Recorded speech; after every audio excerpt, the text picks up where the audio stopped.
Assalamu alaikum wa rahmatullah, j'espère que vous allez bien. Parmi les grandes preuves de l'existence de Dieu figure la magnificence et la perfection de sa création. Que cela soit en lien avec l'univers, le monde animal ou végétal, la nuit et le jour, il y a dans toutes ces choses des signes pour les gens qui réfléchissent un tant soit peu. Allah a dit dans le Coran, dans le sens du verset, dans la création des cieux et de la terre, l'alternance de la nuit et du jour, il y a certes là des signes pour les doués d'intelligence. Selon Abu Huraira, il est rapporté qu'une heure de réflexion est meilleure que 60 ans d'adoration. Je vous propose donc dans cette vidéo de voyager ensemble à travers la création d'Allah et on en parle tout de suite après la petite intro.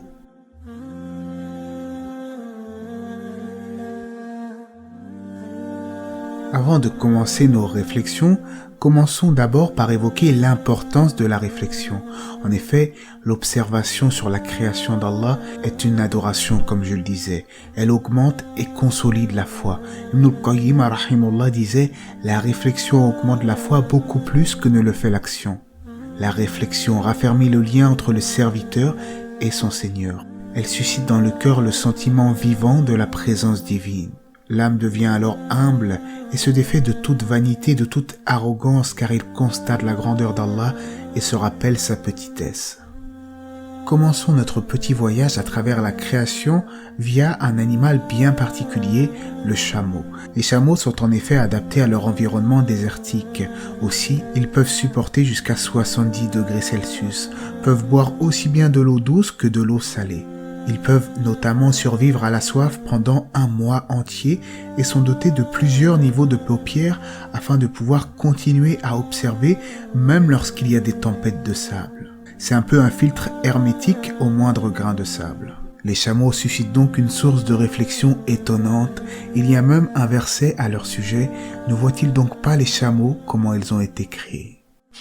La création de l'homme est elle aussi une source de réflexion importante, car tous nos organes jouent un rôle particulier, ils ne sont pas le fruit du hasard. Prenons un petit exemple. Si je vous dis qu'un smartphone s'est créé de lui-même, sans concepteur au préalable, vous n'allez pas me croire, vous allez vous moquer de moi et dire que j'ai perdu toute raison, alors qu'il s'agit en fait d'un simple élément de technologie. Mais que dire du corps humain qui est doté d'une complexité sans pareille ? Prenons le cerveau humain. Il est souvent considéré comme la structure la plus complexe de l'univers. Le nombre total des cellules nerveuses dans l'encéphale est de l'ordre de 100 milliards, un chiffre considérable pour un organe de seulement 1,5 kg. Chaque neurone de notre cerveau établit 10 000 contacts avec d'autres cellules nerveuses. Si l'on s'en tient aux seuls critères que sont le nombre des cellules, leur nombre de connexions, la diversité des neuromédiateurs, le combinatoire qui en résulte donne au cerveau de l'homme une organisation unique de par sa complexité effrayante. Même aujourd'hui, les scientifiques n'ont qu'effleuré la compréhension profonde de ce que recèle le corps humain et notamment le cerveau. Pourtant, il est bien étrange de constater que si je dis à certaines personnes que le corps humain s'est créé tout seul par le fruit du plus grand des hasards, ils répondront « oui, c'est possible ». Je vous laisse méditer sur cette contradiction. Aussi, Dieu dit dans le Coran qu'il a créé toute chose vivante à partir d'eau, et je citerai le verset un peu après notre petite réflexion. De manière globale, les végétaux et les êtres vivants ont tous besoin d'eau pour pouvoir proliférer et survivre. Notre corps contient lui-même plus de 70% d'eau. Sans eau, pas de vie. Et notre planète contient plus de 72% d'eau, elle est donc indispensable. Mais au quotidien, est-ce que nous réfléchissons sur ce grand bienfait qui est l'eau, surtout que beaucoup malheureusement en sont privés dans certains pays. Cela est devenu tellement banal, l'eau potable, l'eau des rivières, que l'on n'y pense même plus, on n'y médite jamais, alors qu'Allah dit dans le sens du verset « Ceux qui ont mécru n'ont-ils pas vu que les cieux et la terre formaient une masse compacte ? Ensuite, nous les avons séparés et fait de l'eau toute chose vivante. Ne croiront donc-ils pas ?» J'avais déjà cité ce verset dans la plupart de mes vidéos sur les miracles du Coran, car il nous informe d'une réalité, à savoir que toute chose vivante est conçue à partir d'eau, mais également elle confirme la théorie de l'expansion de l'univers, le Big Bang. Ce qui nous amène à lever les yeux au ciel et à contempler l'univers. Si vaste, si magnifique, ces distances bien souvent donnent le vertige et nous laissent sans voix. La grandeur de l'univers nous rappelle notre propre insignifiance, notre petitesse face à la création, face à l'infiniment grand, nous ne sommes qu'une virgule, nous ne sommes même pas de la taille d'un microbe. Bien que l'univers soit le théâtre de multiples phénomènes extraordinaires, il n'y a rien de chaotique dans ces événements. C'est d'ailleurs pour cela que les philosophes grecs désignaient l'univers sous le nom de cosmos, qui veut dire littéralement univers organisé. À l'instant même où le Big Bang a commencé, l'ordre régnait, l'entropie était quasi nulle. Mais d'où vient cet ordre remarquable si ce n'est la conception d'un créateur? L'univers, de par sa complexité, en plus d'être une preuve de l'existence de Dieu, est une source de réflexion infinie et intarissable. Parmi les merveilles de la création, il y a les étoiles. Selon l'astronomie moderne, il y aurait plus d'étoiles dans l'univers observable que de grains de sable sur la Terre.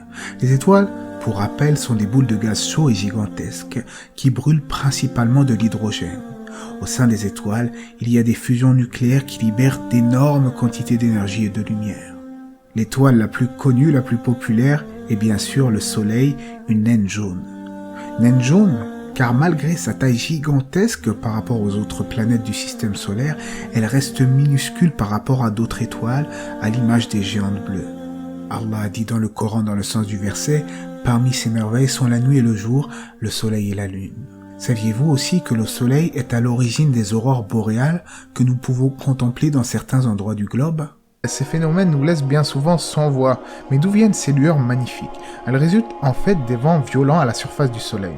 En effet, les vents solaires émettent de dangereuses particules sur la Terre qui, heureusement, est protégée par un bouclier, la magnétosphère. Mais il y a tout de même une petite ouverture au pôle nord et au pôle sud, ce qui permet aux particules solaires électromagnétisées, c'est-à-dire atténuées par le bouclier, d'entrer en contact avec l'oxygène, ce qui forme les aurores boréales que nous connaissons aujourd'hui. Nous pouvons par cela contempler la beauté de la création d'Allah et sa miséricorde envers ses créatures. Car si les champs magnétiques, la magnétosphère autour de la Terre, n'existaient pas ou cessaient d'exister, la surface de la Terre serait semblable à celle de Mars, c'est-à-dire invivable pour l'être humain. Mais revenons un peu sur Terre. Beaucoup de versets du Coran évoquent le rôle important des abeilles dans notre écosystème. À cet effet, il est connu qu'un monde sans abeilles rendrait la vie tout bonnement impossible sur la surface de la Terre. Sans abeilles, plus de pollinisation, donc plus de plantes, d'animaux et plus d'êtres humains.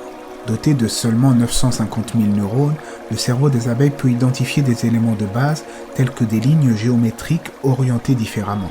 Ces insectes sont capables de retrouver ces mêmes éléments à l'intérieur de figures complexes. Les hommes, quant à eux, font de même avec des neurones se comptant en milliards. En d'autres termes, au lieu de repérer une ruche, une fleur ou un arbre et de garder en mémoire chacun des objets de leur environnement, les abeilles les reconnaissent directement par les formes géométriques qui les composent. Ce sont des capacités que l'on croyait exclusives à l'espèce humaine. C'est comme si les abeilles se comportaient avec encore plus d'instinct.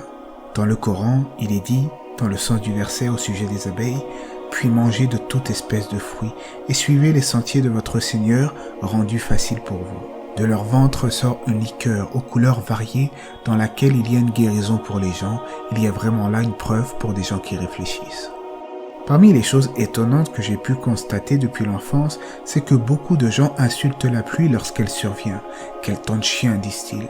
Comme si la pluie était en fait une nuisance, alors qu'au contraire, elle est essentielle à notre survie. Elle s'avère nécessaire pour reconstituer nos réserves d'eau douce servant à la plupart des activités humaines, consommation domestique, agriculture, production industrielle, transport, nettoyage des villes, etc.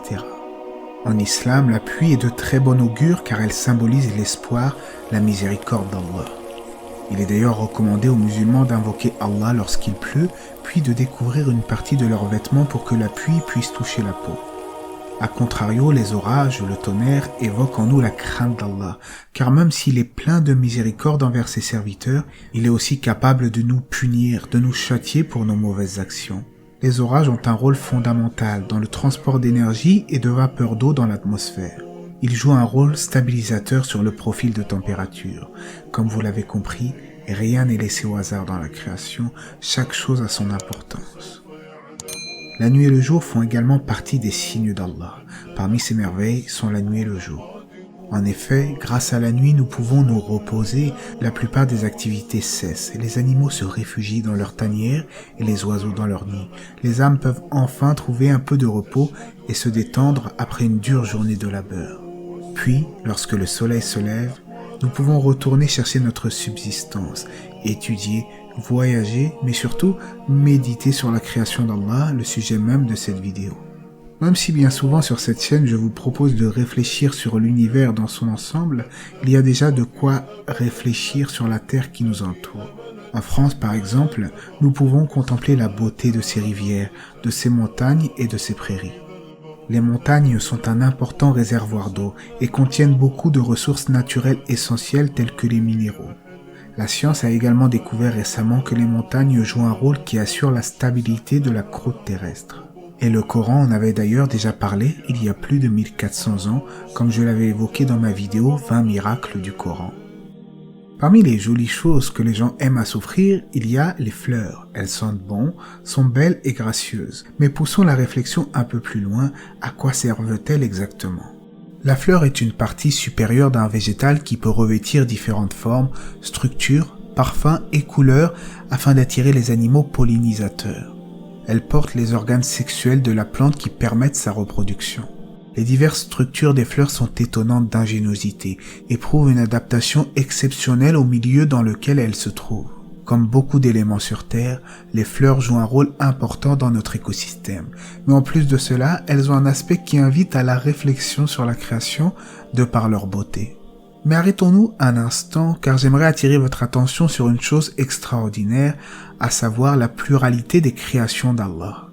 En effet, en comparaison avec ce que façonne l'être humain comme les avions, les fusées ou autres éléments de technologie, la plupart se ressemblent alors que les créations d'Allah sont uniques et très nombreuses. Des milliers d'espèces d'oiseaux différentes, de plantes, d'animaux et pas moins de 8 milliards d'êtres humains tous différents les uns les autres. Est-ce que nous y réfléchissons vraiment? Est-ce que nous méditons sur le fait qu'il y a une multitude de visages différents, de yeux différents, d'empreintes digitales uniques pour chaque individu? Surtout qu'en comparaison, les créations humaines sont bien souvent calquées sur des choses existantes dans la création. Comme l'avion, l'être humain s'est inspiré des oiseaux. Mais Allah, lui, est le créateur de toutes choses sans modèle au préalable. Il est dit dans le sens du verset, « Il est le créateur des cieux et de la terre à partir du néant. Lorsqu'il décide une chose, il dit seulement soit et elle est aussitôt. » Revenons à la création de l'être humain. Sa structure est des plus harmonieuses et de surcroît utile. Le hasard fait bien les choses, disent les partisans de l'athéisme. Mais est-il vraiment raisonnable d'attribuer une telle perfection au hasard? Un cerveau d'une extrême complexité, qui emmagasine une connaissance infinie, contrairement par exemple aux disques durs qui ont toujours une limite de stockage. L'être humain a des mains pour pouvoir manger, saisir les choses, bâtir, des yeux pour pouvoir observer, des oreilles pour pouvoir écouter. Des oreilles d'ailleurs protégées par du cérumen, une sécrétion naturelle qui sert à protéger les tympans des nuisances. Lorsqu'un moustique ou un insecte essaye de rentrer dans l'oreille, nous en sommes directement alertés. Mais toutes ces choses sont devenues banales pour tout un chacun, plus personne ne médite, même les croyants, subhanallah. Parmi les choses étonnantes de la création figure également le temps. Il n'est pas visible à l'œil nu certes, mais nous ressentons ses effets. Par exemple, pour nous, la disparition des dinosaures, ces créations d'Allah gigantesques qui ont foulé la terre jadis, est très ancienne. On parle de 65 millions d'années. Mais pour Allah, ce n'est que peu de choses, car il est indiqué dans plusieurs versets que le temps a une notion relative. Il est dit, les anges ainsi que l'esprit montent vers lui en un jour dont la durée est de 50 000 ans. Tout à l'heure, on a évoqué le fait qu'Allah a créé des milliards de visages différents. J'aimerais partager avec vous une petite réflexion. Fermez les yeux et réfléchissez quelques secondes. Allah saisit tous les regards simultanément et il est au courant de chaque conversation des êtres humains, quelle que soit leur langue, et cela en même temps, subhanallah. Pour nous, c'est impensable. On a déjà de la difficulté à écouter 2 personnes parler en même temps. En fait, je crois que l'on ne se rend pas véritablement compte de la grandeur de notre Créateur et de sa toute-puissance. Il est l'omniscient, l'omnipotent. Il connaît notre passé, mais également notre futur, et même le déroulement des événements si nous avions fait des choix différents dans nos vies. Pour nous, c'est inimaginable. Nos esprits n'arrivent même pas à concevoir la grandeur de l'univers dans sa globalité, alors que dire de notre Créateur si seulement nous pouvions méditer sur sa grandeur, sur sa puissance, sur son omnipotence. De plus, on en avait déjà parlé maintes et maintes fois, mais beaucoup d'astronomes et de scientifiques reconnaissent qu'il est inconcevable que cet univers et ses lois si complexes soient régis par le hasard. Robert Jastrow, un astrophysicien, professeur à l'Université de Columbia et directeur de la NASA, disait à ce sujet: quelle cause a produit ces effets? Qui ou quoi a mis la matière et l'énergie dans l'univers? Pour le scientifique qui a vécu en fondant sa foi sur le pouvoir de la raison, l'histoire se termine comme un mauvais rêve. Il a gravi les montagnes de l'ignorance et il est sur le point de conquérir le plus haut sommet. Alors qu'il se hisse sur le rocher final, il est accueilli par une poignée de théologiens qui sont assis là depuis des siècles. Un autre physicien disait: lorsque nous regardons l'univers et identifions les multiples accidents de la physique et de l'astronomie qui ont travaillé de concert à notre profit, tout semble s'être déroulé comme si l'univers devait, en quelque sorte, savoir que nous avions à apparaître. Et un petit dernier pour la route, le président du département de physique de l'université de Manchester a dit: je pense cependant que nous devons aller plus loin et reconnaître que la seule explication acceptable est celle de la création. Je sais que cela est frappé d'anathème par les physiciens, et ça l'est aussi pour moi, mais si une théorie est soutenue par l'évidence expérimentale, nous ne devons pas la rejeter parce que nous ne l'aimons pas. Ce ne sont là que 2 ou 3 citations sur des centaines de citations qui vont tous dans ce sens, car l'univers est bâti sur des lois extrêmement complexes, l'ajustement fin de l'univers. À tel point qu'à l'instant zéro de l'univers, lors de l'émergence du Big Bang, la relativité générale et la mécanique quantique entrent en contradiction. Ils ne sont pas capables d'expliquer et de décrire conjointement comment l'univers est entré en expansion. D'ailleurs, à l'heure actuelle, personne ne sait comment le Big Bang s'est formé, d'où vient son énergie primordiale et d'où viennent les premières particules virtuelles.